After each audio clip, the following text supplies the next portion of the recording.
Bismillahirrahmanirrahim. Assalamualaikum warahmatullahi wabarakatuh. Innal hamdalillah nahmaduhu wa nasta'inuhu wa nastaghfiruh wa na'udzu billahi min syururi anfusina wa sayyiati a'malina. May yahdihillahu fala mudhillalah wa may yudlil fala hadiyalah wa asyhadu an la ilaha illallah wahdahu la syarikalah wa asyhadu anna Muhammadan abduhu wa rasuluh. Allahumma shalli ala nabiyyina Muhammad wa ala alihi wa man tabi'ahum bi ihsan ila yaumiddin. Allahumma inna nas'aluka ilman nafi'a wa rizqan thayyiba wa amalan mutaqabbala. Puji syukur kita panjatkan pada Allah, salawat dan salam semoga tercurah pada Nabi besar kita Muhammad sallallahu alaihi wasallam. Baik pemirsa sekalian, malam ini jadi malam yang spesial lagi bagi kita sekalian.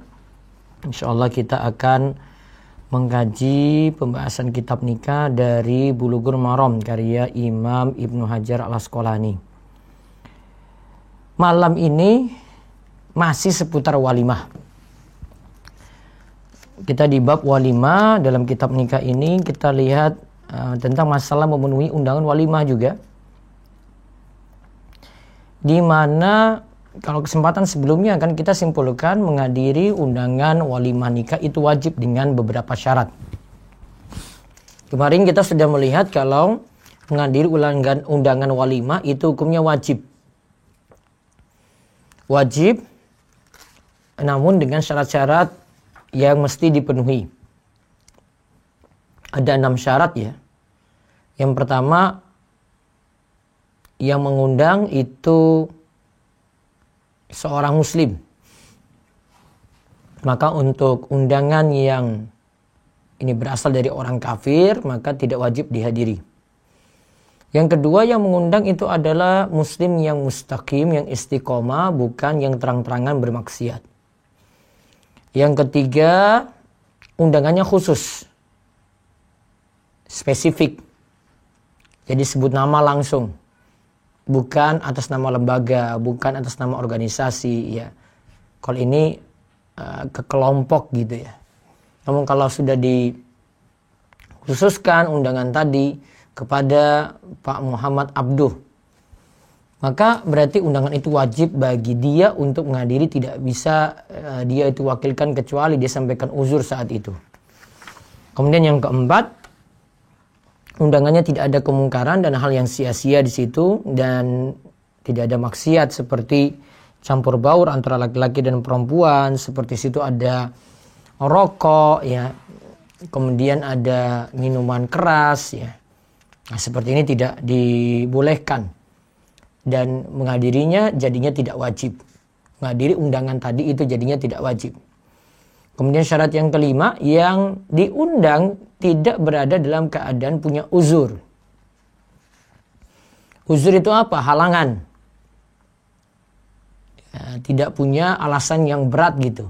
Namun kalau ada alasan yang berat, seperti sakit, atau bersafar, atau hujan, atau khawatir pada dirinya sendiri, ya, atau khawatir kepada keluarga, atau khawatir pada hartanya, maka ketika itu menghadiri undangan jadi gugur karena ada uzur. Kemudian yang keenam, undangan itu adalah undangan yang pertama. Itu baru dihukumi wajib. Sedangkan kalau itu ada undangan yang kedua, ketiga, nah ini tidak sampai dihukumi wajib. Nah sekarang bagaimana kalau kita diundang walimah,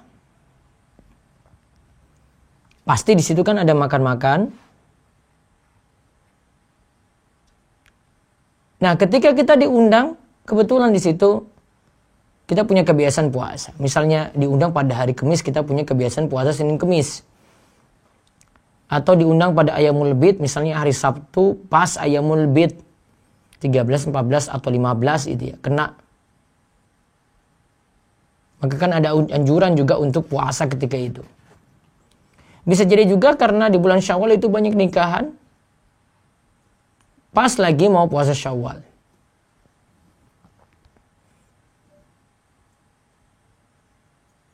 Atau Ya, dia punya kebiasaan puasa Daud. Nikahnya hari Sabtu. Puasa Daudnya bertepatan juga ada yang pada hari Sabtu. Pas diundang situ, pas bertepatan dengan puasanya. Nah, apakah orang yang diundang ini tetap diperintahkan menghadiri? Ya, tetap diperintahkan untuk menghadiri undangan tersebut.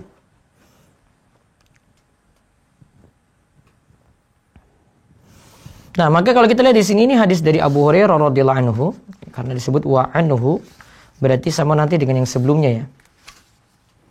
Dan dari beliau, ya, beliau ini siapa?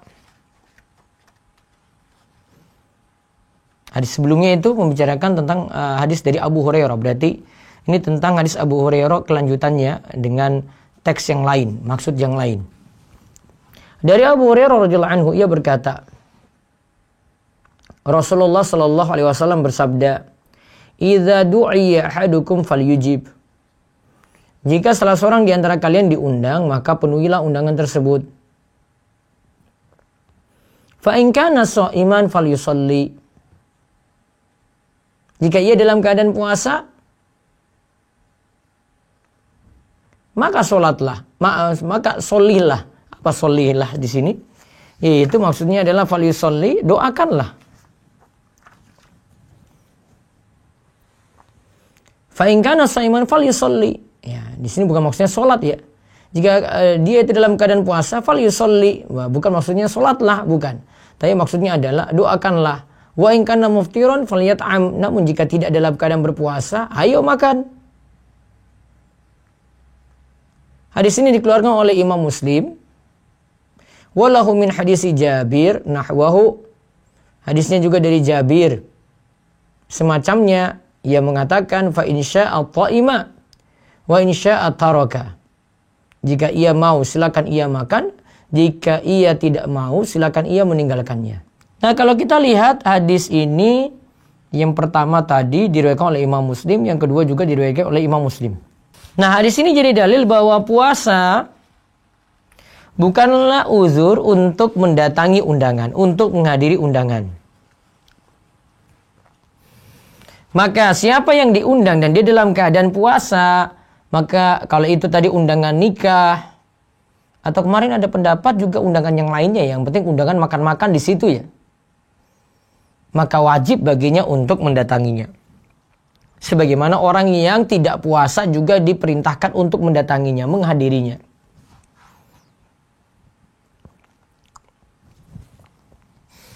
Kata Syekh Abdullah Fauzan, yang penting dia itu hadir walaupun tidak makan. Namun jika tuan rumah atau yang punya hajat itu mengizinkan supaya dia tidak hadir, maka jadi gugur situ kewajiban dia untuk menghadiri undangan. Dan di sini para ulama berselisih tentang maksud falyusalli. Sebagian ulama itu katakan dimaknakan seperti zahirnya, tekstualnya. Dan juga ada yang katakan lakukanlah sholat. Nah itu. Yang tadi kita sebut ya, lakukanlah sholat.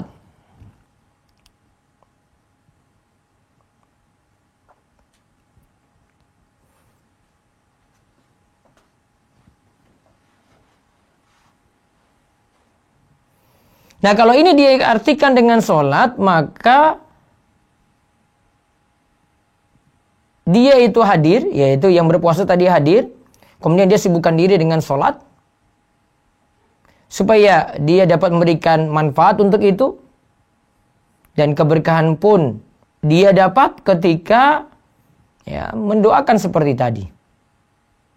Atau melakukan sholat seperti itu. Jadi ada yang mengartikan sholat, berarti seperti yang tadi saya sebutkan ya. Ya. Namun yang lebih tepat di sini pendapat jumhur yang artikan itu doa, maka doakanlah. Kalau tidak makan karena puasa, maka doakanlah. Nah, menurut jumhur arti falyusollis itu adalah doakan. Maka maksudnya adalah doakanlah kepada ya, orang-orang yang makan dengan ampunan, keberkahan, taufik. Nah, inilah makna yang lebih tepat.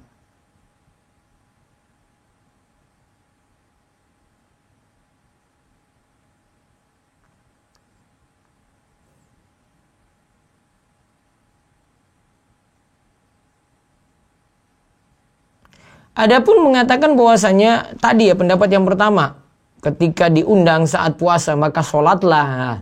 Ini hadis yang dhaif. Kalau diartikan seperti itu, ini pendapat yang lemah. Nah, jadi kalau ada juga tambahan yang katakan falyusalli wal yad'u lahum. Sholatlah dan doakan untuk mereka. Nah, ini tambahan ini juga nanti tambahan yang bermasalah. Jadi yang lebih tepat kita tafsirkan hadis tadi.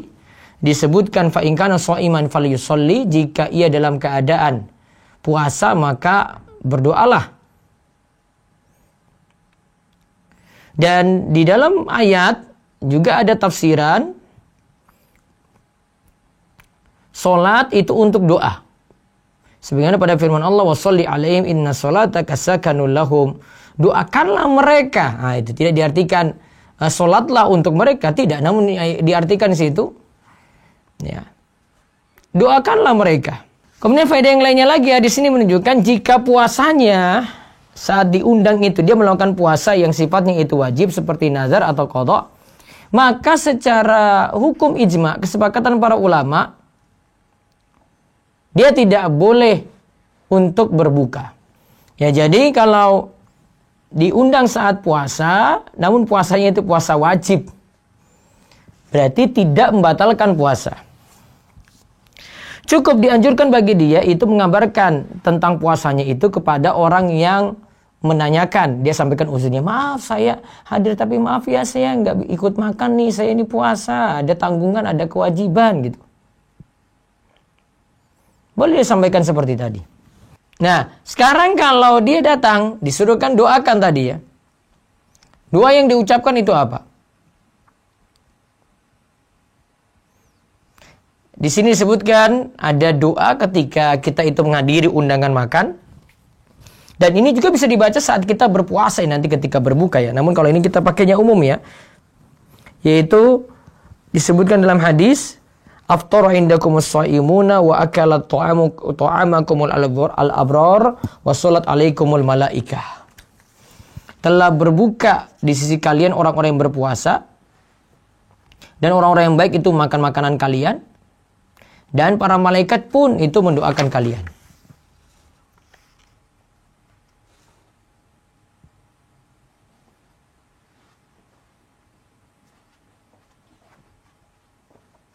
Nah, kemudian para ulama itu menyatakan lagi, ulama Hambali dan Syafi'i, dari dua pendapat yang ada, menyimpulkan dari hadis Jabir ini bahwasanya yang wajib itu menghadiri undangan nikah. Bisa jadi dengan makan, di sini kata Syekh Abdullah Fauzan ya. Namun tidak jadi wajib kalau dia datang dalam keadaan berpuasa, dia suruh batalkan puasa, tidak. Jadi yang jadi wajib sini adalah menghadiri undangan, meskipun nanti tidak makan ya. Namun di sini Syekh Abdullah Fauzan katakan kan situ ada pilihan, lanjut puasa ataukah milih makan. Maka kata Syekh, lakinnal akal aula. Namun kalau dia itu makan saat itu lebih afdal, karena itu lebih sempurna dalam memenuhi undangan. Dan itu termasuk bentuk memuliakan orang yang mengundang. Ya, kecuali di situ kalau ada uzur.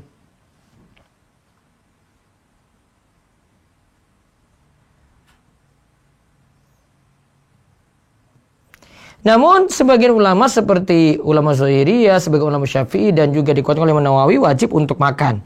Namun yang lebih tepat adalah makan ketika walimah tadi tidak sampai wajib seperti pendapat dari Syekh Abdullah Fauzan. Karena hadisnya itu tegas. Namun disuruh memilih antara ya, yang diundang tadi itu makan ataukah meninggalkannya.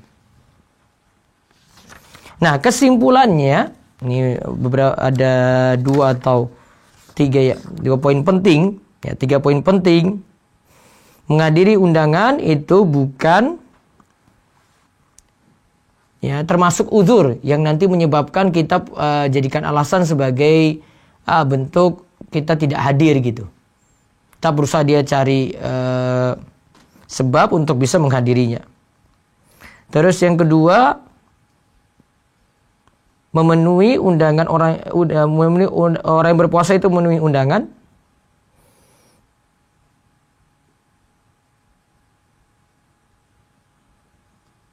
Nah, ketika dia itu puasa, Dan puasanya puasa wajib untuk menahan diri, tidak membatalkan. Namun kalau itu puasa sunnah, ya masih bisa dia itu batalkan. Terus tadi yang terakhir, para ulama itu katakan untuk yang sudah hadir,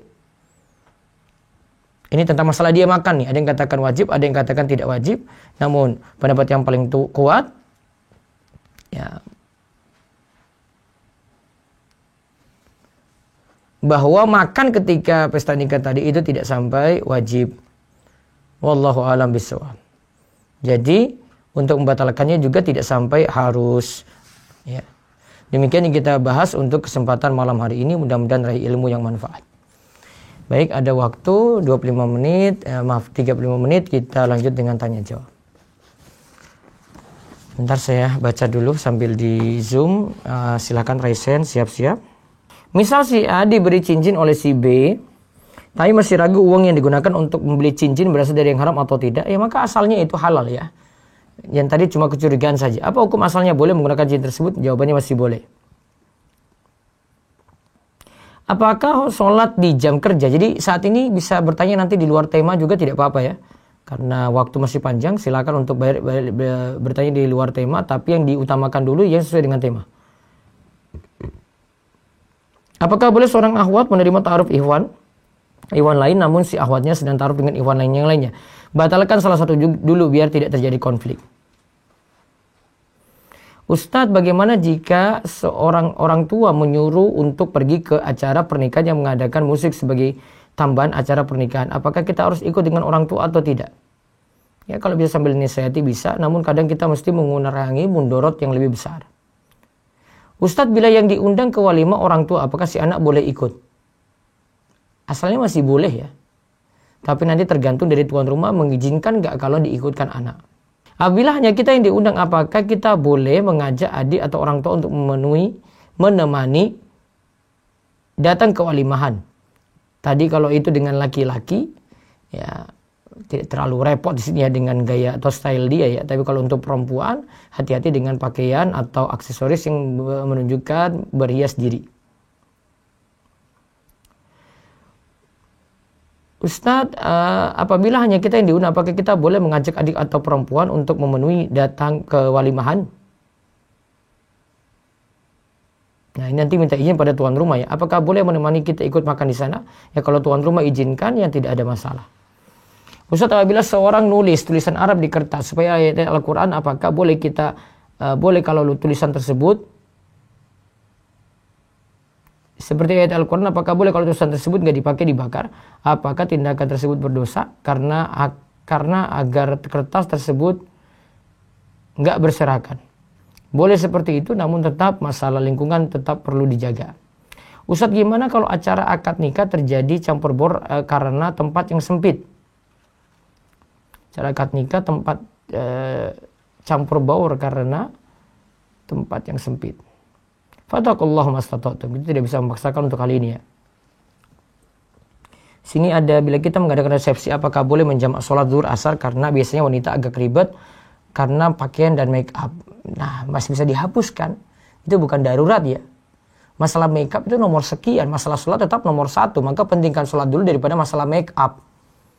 Kalau memang harus dihilangkan itu, ya make up-annya hilangkan itu supaya urusan ini dimudahkan.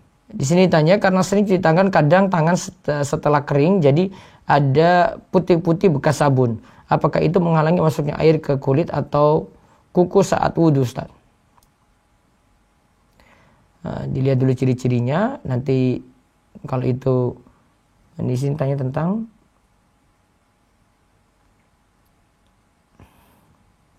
jadi asalnya hukumnya suci terlebih dahulu ya, wallahu a'lam. Jadi poinnya harus terbuka atau tetap puasa saat undangan makan. Nah, di sini timbang-timbang ya, ketika kita diundang makan, apakah diundang walimah, apakah di sini kita tetap hadir? Apakah kalau kita hadir itu kita boleh batalkan? Jawabnya boleh. Kadang satu kondisi bahkan kita diperintahkan untuk membatalkannya atau sampai wajib untuk membatalkan.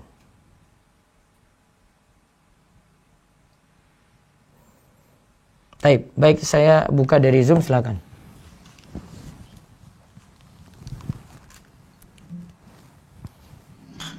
belum ada via raise hand Ustadz, saya bacakan via chat Ya. Ustadz.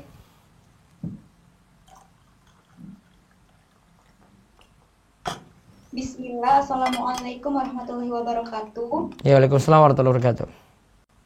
Pernah baca ada hadis yang apabila sedang berpuasa sunnah dan ditawari atau diajak untuk makan, maka disunahkan untuk membatalkannya. Apakah hadis tersebut sahih, Ustadz? Sahih, dan itu bisa jadikan praktek juga untuk membatalkan. Di samping karena kita tidak enak pada tuan rumah kalau tidak makan. Kalau memang perasaannya kayak gitu, silakan untuk batalkan. Terus. Bismillah, ahsanullahu ilaikum Ustadz. Mohon nasihatnya bagaimana cara memperkuat akidah dan kitab atau buku ulama apa yang membuat akidah kuat. Bisa baca karya-karya Syekh Muhammad bin Abdul Wahab. Ada juga videonya di channel Romeso TV. Ada yang baru kita muat lagi ini pertanyaan kubur. Ada itu dari kitab Salatul Usul. Kitab Tauhid juga sudah lengkap di channel Romeso TV. Ada Qaidul Arba yang kita lagi bahas daurah baru 2 hari, nanti akan diselesaikan Sabtu dan besok 2 hari juga. Ya, terus. Bismillah. Assalamualaikum Ustadz. Ya, waalaikumsalam warahmatullahi wabarakatuh. Apa Ustadz, Ana mau minta solusi. Saya seorang guru tahfiz yang mengajar di luar kota. Terus bagaimana apabila Ana mengajar tapi Ana harus meninggalkan orang tua Ana? Bagaimana Ustadz solusinya? Apakah Ana mengundurkan diri sebagai guru itu demi membantu orang tua di rumah? Ana cuma berdua tinggal di rumah dengan orang tua Ana. Kadang mesti ditimbang-timbang ya. Kalau sudah menikah ya berarti ikut suami. Tapi kalau bisa ya sambil rawat orang tua mungkin lebih baik kalau tidak ada yang bisa merawatnya lagi. Wallahu a'lam. Ya, silakan. Zoom lagi Mas Yan. Ya. Ani Nur Hayati. Baik, terima kasih. Assalamualaikum Ustaz. Waalaikumsalam warahmatullahi wabarakatuh. Silakan. Izin bertanya Ustadz, saat ini kan saya sedang proses ta'aruf dengan seorang ikhwan. Iya. Alhamdulillah setelah nazar kita sama-sama memiliki kecenderungan untuk Iya. menuju tahap selanjutnya. Ketika nazar kemarin, saya memang belum berani nazar di rumah saya karena keluarga saya memang belum Masih- ada yang mengenal sunnah.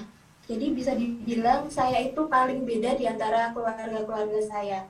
Akhirnya kami nazar di luar, ikhwan tersebut ditemani oleh kedua orang tuanya, sedangkan saya ditemani oleh ponakan saya. Yang ingin saya tanyakan, ketika akan melanjutkan proses khitbah, apakah perlu orang tua ikhwan dan ikhwan tersebut mengenal keluarga saya dan datang ke rumah, ataukah datang ke rumah itu ketika akan khitbah saja, Ustaz? Baiknya kenalan dulu. Kayaknya itu yang jadi masalah nantinya ya. Jadi jangan kesampingkan ini ya. Maksudnya ini seolah-olah keluarga nggak tahu gitu loh. Tapi saya sudah cerita sih sama orang tua saya kalau saya sedang ta'aruf dengan gini-gini bla bla bla, dan orang tua alhamdulillah setuju-setuju aja gitu, Ustaz. Tetapi Ya memang ikhwan dan ikhwannya itu belum tahu kondisi keluarga saya yang sebenarnya realnya itu bagaimana, memang belum tahu dan belum. kenalan dulu baru kemudian nanti biasanya kalau secara tradisi sih kenal dulu baru kemudian nanti khidbah. Jadi suruh si ikhwan dengan orang tuanya datang ke rumah. Enggak apa-apa Ustaz, berarti seperti itu. Iya, nggak apa-apa. Apakah tidak menimbulkan, misalnya Ustadz, qadarullahnya kok nggak berjodoh? Nanti kan orang tua kami kan sudah saling tahu begitu Ustadz. Apa nanti tidak menimbulkan kekecewaan yang lebih mendalam, Ustadz? Kan lakukan sebab dulu apa? Kan katanya tadi sudah saling senang, gimana sih? Iya sih. Iya, kok masih Kemudian bingung gitu ya? Saya juga bingung jawabnya. Tadi kamu bilang sudah struck. Terus tiba-tiba bilang nggak ini, kefada. Iya, Ustadz. Kemudian ketika sudah melanjutkan proses menuju khitbah, nah ini yang saya sangat bingung. Kalau di desa itu kan khitbah itu biasanya menghadirkan Pak RT, Pak Duku, dan masyarakat sekitar untuk hadir ketika khitbah. Iya. Caranya itu tuh benar nggak sih Ustadz? Ya caranya gitu, sesuaikan tradisi. Namanya khitbah nikah itu nggak lihat Nabi itu lakukan kayak gimana, lihat tradisi di tempatmu. Kalau misalnya Ustadz saya menolak tradisi itu nggak apa-apa kan Ustadz? Jadi Kamu untuk salah. keluarga inti aja. Saya bilang kamu salah. Oh ya Ustadz. Baik. Kenapa menolak? Coba alasannya apa? Kasih tahu dalil. Nggak apa-apa. Kenapa menolak? Bukan, kan kalau hitbah itu intinya kan nembung ya dari pihak Iya, nembung itu kan urfnya itu ada Pak RT hadir, Pak Duku hadir. Oh iya. Itu nembung namanya. Iya. Kalau nggak kayak gitu bukan nembung. Oh iya. Boh, itu apa nggak tahu. Iya Ustadz. Saya bingung di situ. Iya. Itu tradisi kamu penuhi, itu nggak ada salah itu. Justru kamu tidak penuhi itu, kamu melanggar aturan gitu. Saya bilang kamu salah. Oh. Iya. Sama seperti laki-laki datang ke situ terus nggak tahu, ya mesti dibawa ketika lamaran tuh apa gitu. Dia nggak tahu urfnya di situ. Salah dia. Kenapa nggak kita cari tahu? Iya, baik Ustadz. Karena memang keluarga belum ada. Saya kan anak tunggal, jadi belum ada gambaran pernikahan yang khitbah yang syar'i itu seperti apa. Ustadz. Hitbah yang syar'i pokoknya tidak ada pelanggaran gitu. Oh iya, baik Ustadz. Bukan cari hitbah yang syar'i, lihat Nabi lakukan gimana. Nabi nggak ajarkan. Maka lihat dari hitbah ini ada sisi larangan nggak? Kalau tidak ada sisi larangan boleh. Oh iya, baik Ustadz. Ya. Cukup. Insyaallah. Jazakallahu khairan Ustadz. Waalaikumsalam. Barakallahu fikum. Waalaikumsalam. Baik, satu lagi silakan. Silakan Ibu Yana.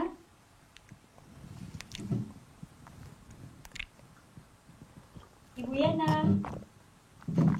Bismillah, Assalamualaikum warahmatullahi wabarakatuh. Iya, waalaikumsalam warahmatullahi wabarakatuh.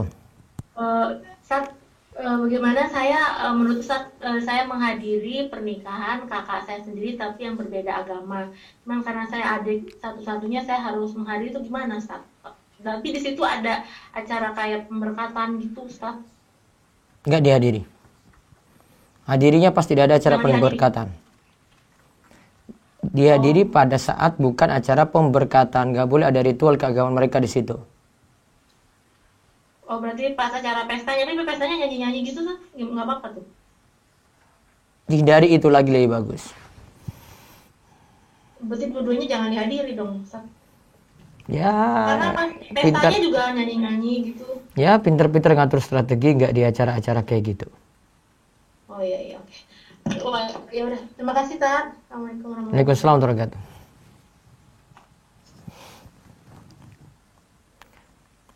Baik, saya ada telepon masuk. Ada telepon? Baik, cut. Ada lagi dari Zoom, silakan. Baik, Ustadz, saya bacakan di chat. Ya. Ustadz, mohon nasihatnya dan motivasi untuk teman saya. Teman saya dalam proses perceraian yang sudah 7 tahun menikah karena sudah tidak cocok lagi dengan suaminya dengan berbagai alasan syar'i. Bagaimana menata kembali hatinya karena dari dia sebelumnya masih berat untuk bercerai tetapi juga tidak sanggup untuk melanjutkan pernikahannya. Tidak sanggup lanjut. Ya, coba istiqoroh lagi, timbang-timbang ya. Mana maslahat, mana mudarat ya. Kalau sudah timbang-timbang, nah baru nanti putuskan.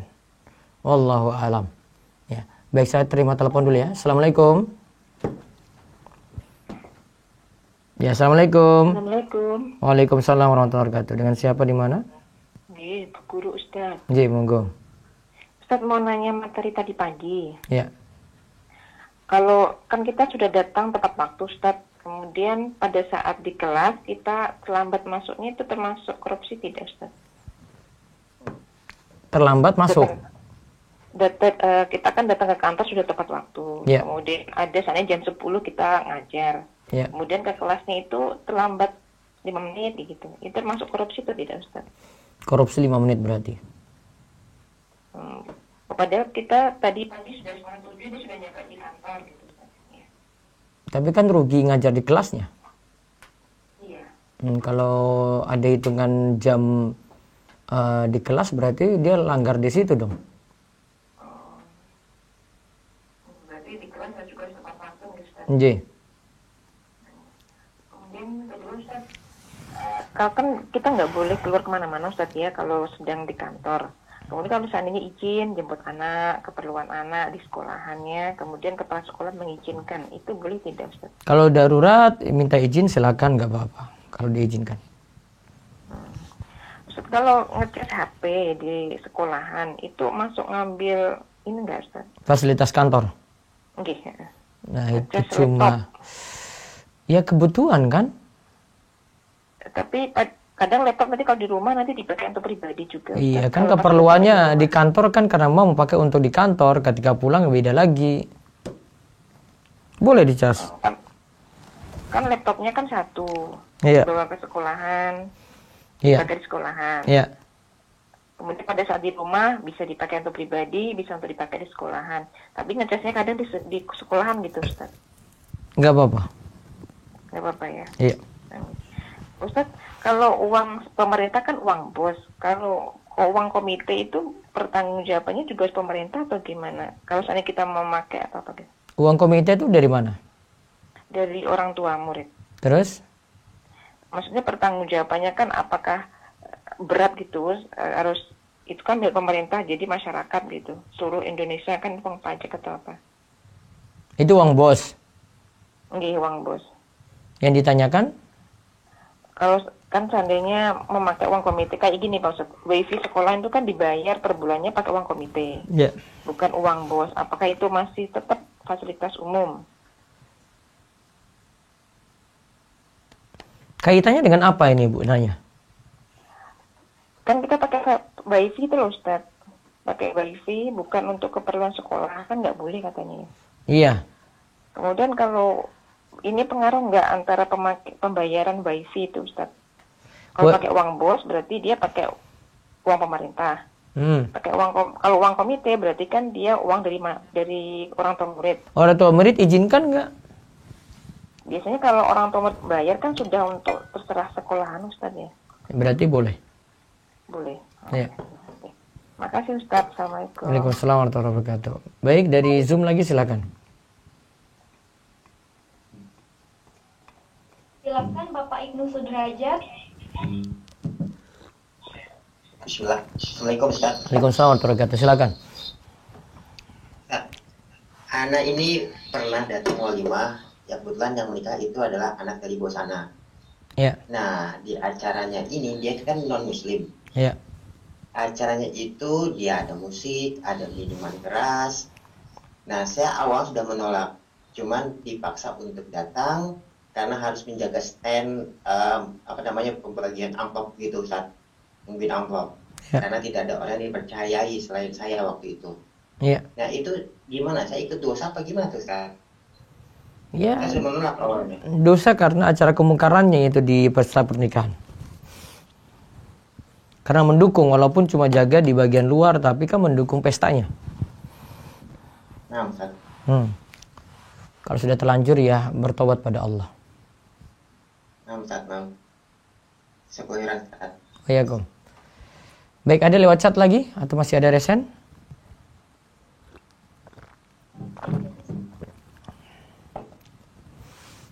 Bagaimana Ustaz? Kita yang meminta atau bagaimana? Jazakallah khairan. Apa itu? Coba diulang. Ustaz, hukum ruqyah bagaimana ya Ustaz? Kita yang meminta atau bagaimana? Jazakallah khairan.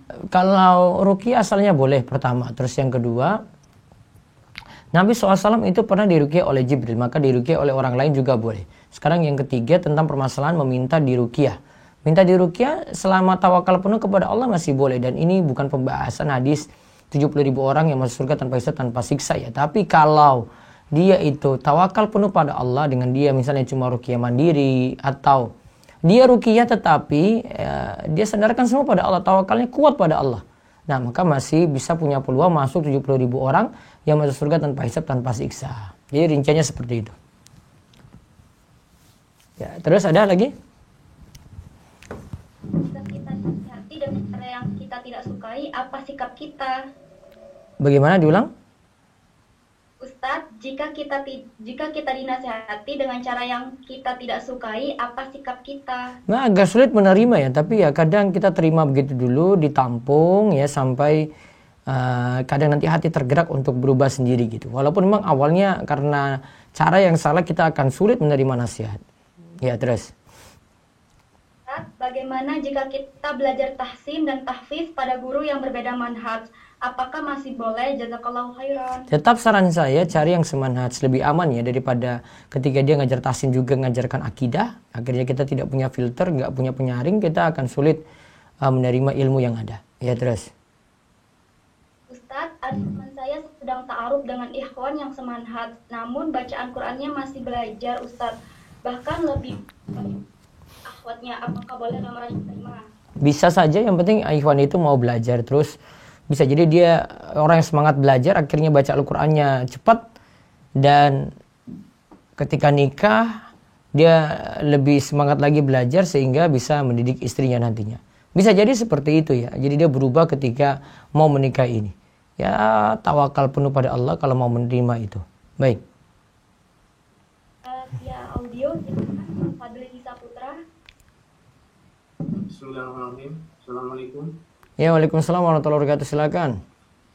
Ustaz izin bertanya, kalau kita diundang selamatan, kalau di desa itu selamatan atau walimah selain walimatul urs itu boleh nggak Ustaz? Seperti walimah ini apa namanya syukuran rumah gitu, boleh nggak Ustaz? Masih boleh selama tidak ada acara-acara yang aneh-aneh. Biasanya acara tersebut ada doa bersama, gimana Ustaz? Ya, itu yang salah. Kalau cuma pengajian terus makan-makan boleh. Iya. Terus izin bertanya lagi Ustaz. Iya. Ini Ustaz, teman anak ini pertanyaan, kalau dia itu memfasilitasi orang itu berhutang, tapi dia itu orang yang butuh hutangnya itu butuhnya itu handphone, cuman dia ada barang cuman beras gitu, cuman dia masih hutang itu beras, cuman nantinya untuk dijadikan uang gimana Ustaz? Boleh nggak? Jadi dia utangkan apa, dalam bentuk apa? Dia mengutang ini mintanya uang gitu, cuman dia yang mengutang itu punyanya berupa barang gitu, beras gitu. Cuman nanti dijadikan uang, boleh nggak Ustaz? Nanti senilai barang tersebut diuangkan. Boleh diuangkan tetapi dengan nilai uang saat pengembalian. Berarti senilai dengan uang barang tersebut Ustaz, kalau dia mengasihkan berupa barang. Iya, saat pengembalian tadi patokannya, iya, boleh. Boleh mengambil, maksudnya boleh mengambil keuntungan Ustaz? Dari dari utang tersebut, karena utangnya itu berupa barang nanti dijual menjadi uang gitu. Mengambil keuntungan boleh nggak? Sebentar, kalau itu dicicil dengan barang, maka barang ini sudah dimiliki oleh yang memberikan pinjaman. Nah, dia manfaatin dengan cara dijual, dengan warna apa, itu terserah dia. Yang menjalankan utang ini boleh mengambil keuntungan, boleh nggak? Karena apa diambil? Karena utangnya itu berupa barang gitu.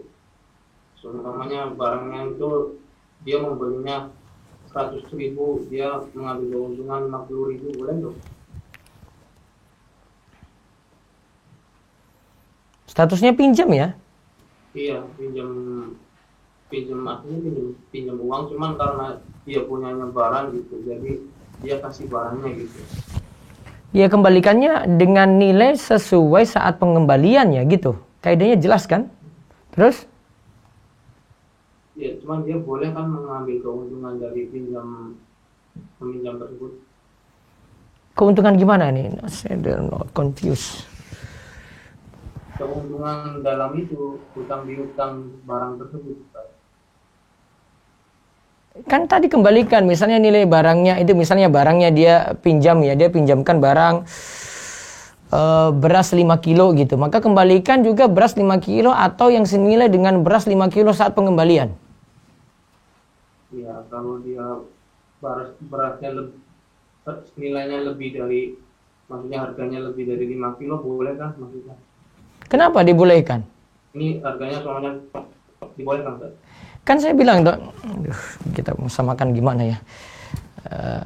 Ini ya, coba jangan beras. Beras tuh nggak masuk akal, nggak masuk logika itu. 2 gram emas misalnya. Nah, 2 gram emas ketika pinjam ya di bulan lalu, terus mau dikembalikan nanti dia minta lagi 2 gram emas. Saya nggak punya 2 gram emas, akhirnya saya mau kembalikan dengan uang. Nah, sekarang saat pengembalian ini 2 gram emas tuh harganya berapa? Apa yang dimaksudkan ditambah tadi? Berarti harus sesuai dengan bulan yang lalu meminjamkan uangnya. Meminjamkan. Iya, kalau emas di 2 gram maka kembalikan emas 2 gram lagi. Gak bisa emasnya jadi 2,5 gram, riba. Nggak boleh lebih gitu. Iya. Mau beras juga demikian. Iya, siap. Baik. Alhamdulillah. Waalaikumsalam. Baik, satu lagi dulu sebelum saya ke komentar YouTube.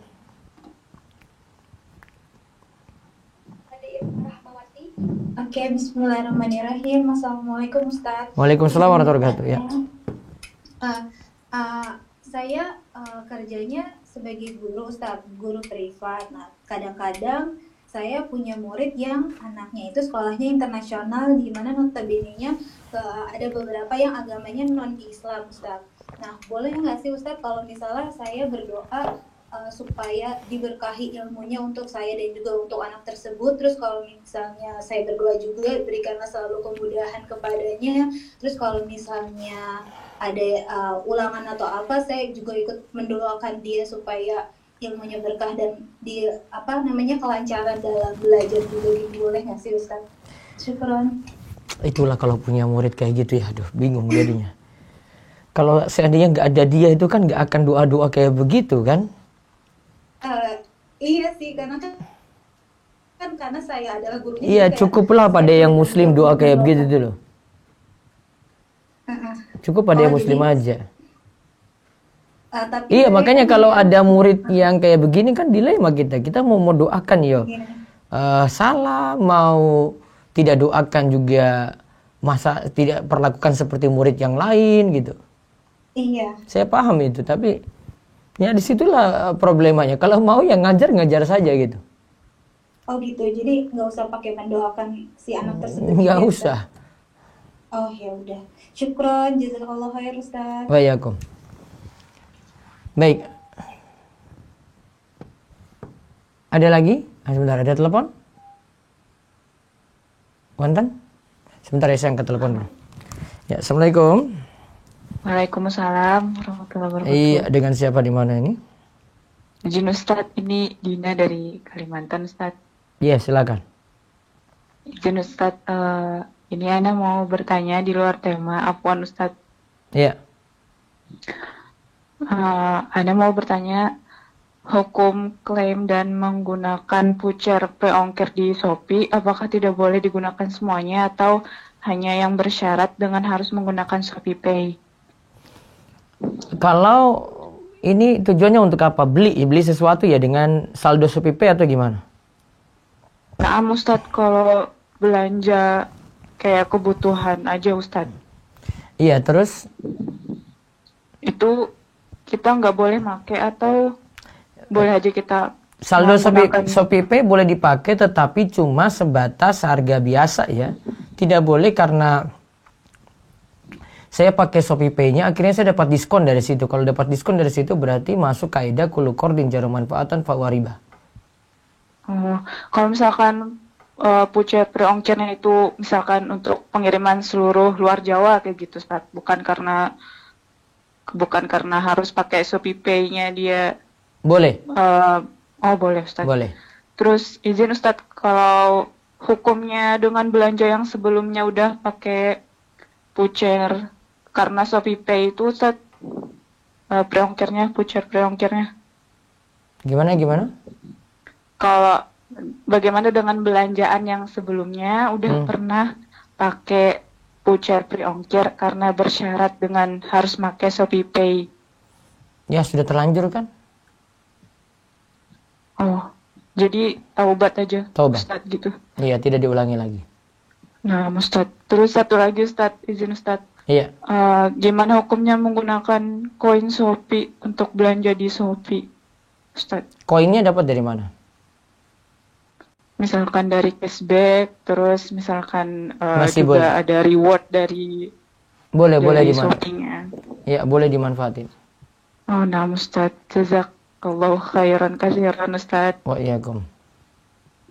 Assalamualaikum warahmatullahi Waalaikumsalam warahmatullahi wabarakatuh.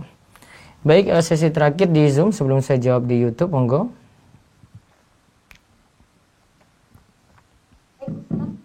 Ya,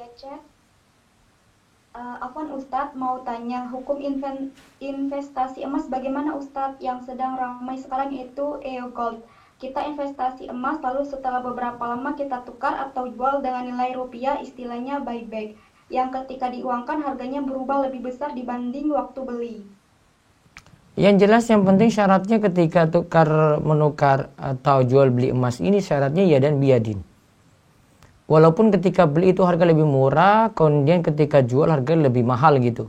Masalahnya bukan di situ, masalahnya adalah ketika membeli dan menjual syaratnya harus yadan biyadin dipenuhi. Gitu ya. Terus. Apa hukumnya mengubah kuota e-learning yang gratis yang hanya bisa digunakan untuk platform tertentu menjadi kuota reguler yang bisa digunakan untuk akses banyak hal. Mengubahnya ini pakai aplikasi VPN yang ada di Play Store yang tutorialnya sudah banyak tersebar di internet. Apakah ini melanggar syariat atau memang diperbolehkan Ustaz? Kalau itu tidak diizinkan dari provider, maka berarti dia berbuat curang, di situ tidak boleh, haram. Ya, terus. Ustadz, bagaimana kalau kita menempati rumah baru, apakah kita harus selamatan? Dan bagaimana menurut syariat dalam Islam? Menempati rumah baru, apakah kita butuh? Selamatan, Ustadz. Selamatan tadi saya sudah jawab, itu boleh. Asalkan tidak ada ritual-ritual baca surat tertentu, zikir-zikir tertentu gitu. Kalau isinya cuma pengajian terus udah makan-makan saja boleh. Ya, terakhir. Ustadz, bagaimana jika kita memiliki usaha catering makanan dan ternyata makanan itu dipesan untuk acara yang tidak sesuai tuntunan sunnah? Jazakallahu khairan. Jika kita pesan catering terus? Bagaimana jika kita memiliki usaha catering makanan dan ternyata makanan itu dipesan untuk acara yang tidak sesuai tuntunan sunnah? Kalau kita tidak tahu tidak masalah ya, namun kalau tahu itu baru jadi masalah. Jadi baiknya tidak tahu saja gitu, daripada cari tahu atau kita tahu itu baru jadi masalah. Iya, terakhir. Ibu Anissa. Ya.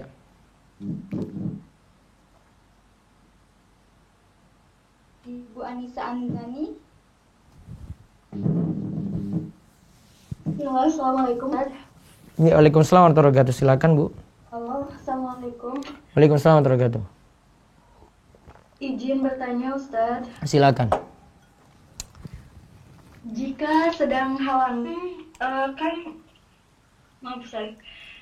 Jika tidak halangan kan bisa sunnah taubat ya Ustadz. Dan kalau misal sedang berhalangan seperti haid, apa ya Ustadz pengganti sholat sunnah taubat? Kan sholat sunnah taubat cuma sunnah. Saya hari-hari ini merasa putur Ustadz. Sholat sunnah taubat kan sunnah. Kalau mau taubat ya harus menyesal, kembali taat. Tapi di sisi lain istighfar itu seperti belum cukup gitu. Apa ya Ustaz pengganti sholat sunnah taubat selain itu sedang halangan? Pengganti sholat sunnah taubat, terus? Halo. Assalamualaikum. Jangan putus dong. Jadi perjelas lagi. Halo. Halo. Maaf, tidak kedengaran ya? Iya, putus-putus. Bisa diulang coba. Halo. Assalamualaikum. Ustadz, apa hukumnya bekerja di marketplace seperti Tokped atau Shopee, yang mana di marketplace tersebut menjual segala benda termasuk minuman beralkohol dan juga melayani pembayaran via ShopeePay?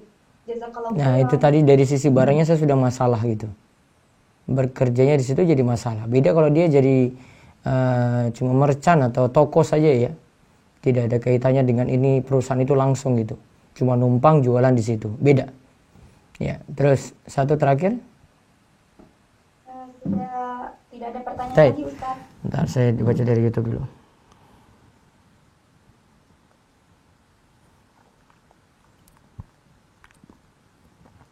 Ustadz, menyambung selamatan rumah itu pengajiannya gimana? Mengingat di lingkungan suka kalau pengajian itu baca surat Yasin. Pengajian, isi pengajian, pengaosan gitu. Ya.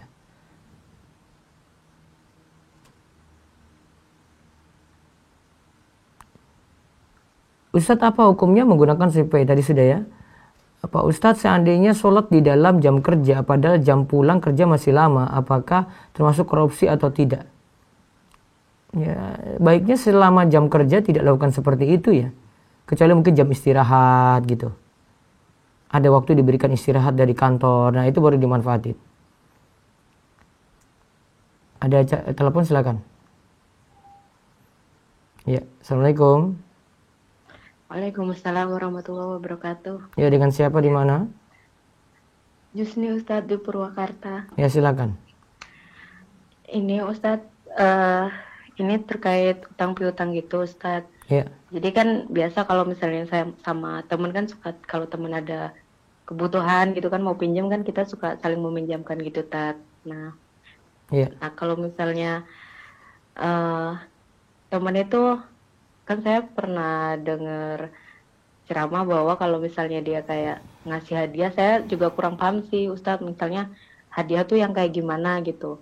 Nah beliau kan punya kedai, nah ngasih saya minuman dari kedainya kayak gitu. Nah kayak gitu tuh boleh diterima nggak ya Tat ya? Saya tuh jadi was-was kan Tat. Jadi waktu saya tolak gitu kan, ya tahu saya juga kurang bisa menyampaikan, jadi beliaunya tuh tersinggung, saya niatnya cuma mau ngasih gitu-gitu. Nah saya tuh jadi bingung juga, jadi minumannya tuh masih di saya gitu, saya bingung harus diapakan gitu Tat. Jadi kedai itu gimana tadi, coba diulang? Bagaimana Ustaz, diulang ya? Iya, coba tadi.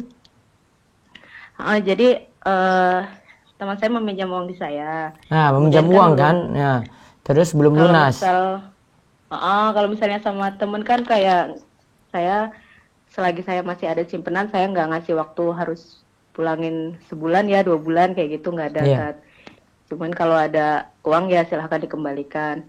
Nah terus beliau punya kedai gitu, terus saya kan teman sekantor juga, nah ngasih saya minuman dari kedainya dia itu, misalnya kopi susu atau green tea kayak gitu Tat. Nah kayak gitu tuh apakah termasuk hadiah yang nggak boleh diterima atau bagaimana? Waktu kemarin saya tolak itu, saya takut salah menyampaikan atau gimana, beliaunya tersinggung katanya. Sebentar, ya, itu siapa yang kasih? Siapa yang kasih itu? Bagaimana Ustaz? Siapa yang kasih? Yang hutang ke saya itu Tat. Utangnya sudah lunas apa belum? Belum. Nah, tidak dimanfaatin. Tidak boleh dimanfaatkan ya? Iya, kalau misalnya dia sudah kasih, simpan aja, tapi kasih ke orang lain. Jangan nolak di depan dia gitu, nggak boleh. Oh gitu, berarti emang sebenarnya kemarin saya salah kali ya Tat ya nyampeinnya. Iya, pelan-pelan. Oh berarti yang ini lebih baik saya kasihkan ke orang lain. Iya, gitu, right. Jadi pembayaran utangnya berarti tetap full ya Tat ya, soalnya saya pernah dengar katanya kalau mau dikurangin dari hutangnya, tapi kayaknya orangnya juga tersinggung kalau kayak gitu.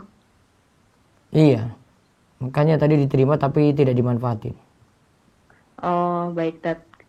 Terima kasih. Kalau yang udah lewat itu gimana ya Tat ya? Ya sudah tobat karena tidak tahu. Saya tobat saja gitu ya Tat ya, istighfar. Terima kasih banyak ya Ustadz atas penjelasannya. Assalamualaikum warahmatullahi wabarakatuh. Waalaikumsalam warahmatullahi wabarakatuh. Baik, saya baca dulu 2 pertanyaan barangkali ya.